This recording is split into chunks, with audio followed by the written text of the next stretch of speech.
Apakah makanan rebus-rebusan seperti kentang rebus, telur rebus, labu siam rebus itu sudah mencukupi tubuh dalam satu hari? Enggak. Enggak. Tergantung Anda gini, sebenarnya diet itu enggak ada. Kalau saya membahasakan, kalau Anda makannya benar, makannya seimbang, tubuh akan normal-normal saja dia. Berat badan akan turun. Ya. Sekarang misalkan kita bicara tentang orang yang kena misalkan hiperkolesterol. Hiperkolesterol itu kenapa? Ya karena perutnya nggak bisa ngolah makanan, karena livernya juga bermasalah, seterusnya lah. Sehingga diobatin apa? Suruh dia puasa dulu. Nanti apa yang terjadi? Tubuhnya akan nge-recover lagi sebenarnya. Jangan ngobatin. Jadi kalau saya ditanya, apakah makan begini bisa nurunin kolesterol? Bisa, asal puasa aja. Bisa nurunin kolesterol. Bahkan makan begini bisa untuk asam urat juga. So simple lah seperti itu ya. Jadi kentang rebus isinya apa? Kentang rebus, kentang itu karbo, bagus nggak? Bagus. Telur rebus, telur itu protein. Telur itu jangan digoreng, rusak proteinnya. Jadi jangan makan telur yang digoreng. Telur yang bagus, yang paling bagus apa? Mentah sebenarnya.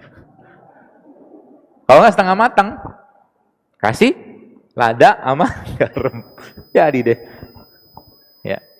Labu siam isinya apa? Ada vitamin, ada mineralnya, ada karbonya juga. Ya. Jadi intinya apa? Ada proteinnya. Jadi contoh gini lah, karena gini kita tuh selama ini ada satu hal yang perlu saya pribadi merasa perlu dikoreksi saya pribadi sih ya. Entah benar atau enggak, yaitu pola makan 4 sehat 5 sempurna itu loh.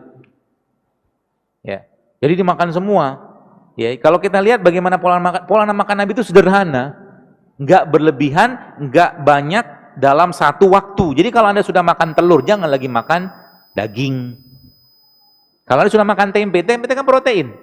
Jangan lagi makan daging karena sudah sama-sama protein.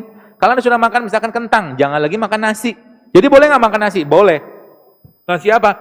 Nasi merah, nasi hitam, atau beras pecah kulit. Nggak masalah, tapi jangan banyak. Karena kita sudah kebanyakan karbo. Ustaz, apakah boleh makan ikan asin? Siapa yang melarang? Boleh, asal ikan asinnya benar ya. Ya, ikan asin benar maksudnya apa? Nggak pakai formalin, nggak pakai apa, boleh-boleh aja ikan asin, nggak masalah. Ya. Om saya sudah sedang sakit sejak beberapa bulan lalu, sudah turun berat badan 6 kg. Awal rasa pusing, depresi, nanti diagnosa sinusitis, sampai kemudian diperiksa lagi, CT scan hasilnya bersih, gak ada sinus, akhirnya sekarang terapi sinse. Sudah 3 kali bekam dan totok, kondisi masih pusing tak kunjung hilang. Mohon sarannya dok, puasa. Sarannya puasa. Lab, saya pernah ada bikin di YouTube. Saya bilang medical check up bagus nggak bagus, tapi di situ hanya mengukur angka. Banyak orang yang medical check up-nya bagus, tapi tubuhnya masih bermasalah. Banyak. Muncul dari mana? Sama kayak mobil. Mobil itu kalau mobilnya mobil bagus, mobil mewah, maka jangan isi dengan premium, isi dengan pertamax. Kalau mobilnya mahal, sebelah mobil sport car gitu kan, diisi dengan apa tuh namanya premium, maka mobilnya lama-lama ngeluh juga.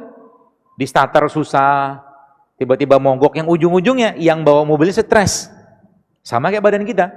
Tubuh kita itu teman-teman sekalian, sebenarnya dia tidak langsung menunjukkan satu penyakit. Jadi penyakit yang didapatkan seseorang itu adalah kumpulan gejala. Gejala itu sudah dikasih tahu sama tubuh. Misalkan ya, sering pusing, sering batuk pilek, sering misalkan badan pegel-pegel, ya mens bermasalah segala macam gitu. Itu sebenarnya sudah indikator badan ngasih tahu, tolong perhatikan saya, tolong jangan sampahin saya lagi. Itu sebenarnya. Jadi kalau ketemu kayak begini apa yang dikerjakan? Ubah semua polanya, ajak omnya ini berpuasa. Atau kalau nggak berpuasa, biasakan lapar. Nama kerennya intermittent fasting. Ya. Apa yang kemudian dilakukan? Makan semua jenis rimpang-rimpangan, makan semua jenis bumbu-bumbuan, makan produk lebah, nanti hilang semua tuh. Insya Allah. Asal hulunya di stop, yang bikin dia sakit. Tanya makannya apa. Jadi kalau kita ngobatin orang, misalkan orang tanya, saya begini-begini, tanya dulu makan tiap harinya apa. Karena itu kuncinya di situ. Kalau kita belum mampu memperbaiki isi piring kita, berat untuk diobatin penyakitnya, teman-teman sekalian. Sejak tahun 2011 sampai sekarang saya diliputi ketakutan. Apakah saya sanggup berpuasa atau saya bisa membayar puasa atau bayar fidyah. Di tahun ini pun ujian dari Allah, saya divonis gagal ginjal yang menunggu waktu dipanggil Allah Subhanahu wa taala. Apakah saya sanggup puasa, atau saya bisa membayar puasa, atau saya bisa bayar fidyah? Ya, jadi pertanyaannya bagaimana pendapat saya? Setahu saya, kan Allah katakan la yukallifullahu nafsan illa usaha. Fattaqullaha sumastata'tum. Kalau ada rukhsah, ambil rukhsahnya. Kalau ada keringanan dari Allah untuk tidak berpuasa, memang secara fisiknya ibu atau bapak ini sakit ya nggak usah puasa, tidak masalah. Kecuali ya mungkin boleh saya katakan kisahnya itu kayak kisah seorang wanita di zaman Nabi SAW ketika dia kena kena kejang-kejang, lalu dia datang kepada Nabi SAW lalu mengatakan, ya Rasulullah, tolong doakan aku untuk sembuh. Lalu Nabi katakan apa? Baik, aku akan doakan kau, tapi aku kasih pilihan lain. Kalau mau bersabar dengan penyakit ini, maka Allah memberikan surga untukmu. Akhirnya wanita tadi memilih apa? Memilih yang kedua.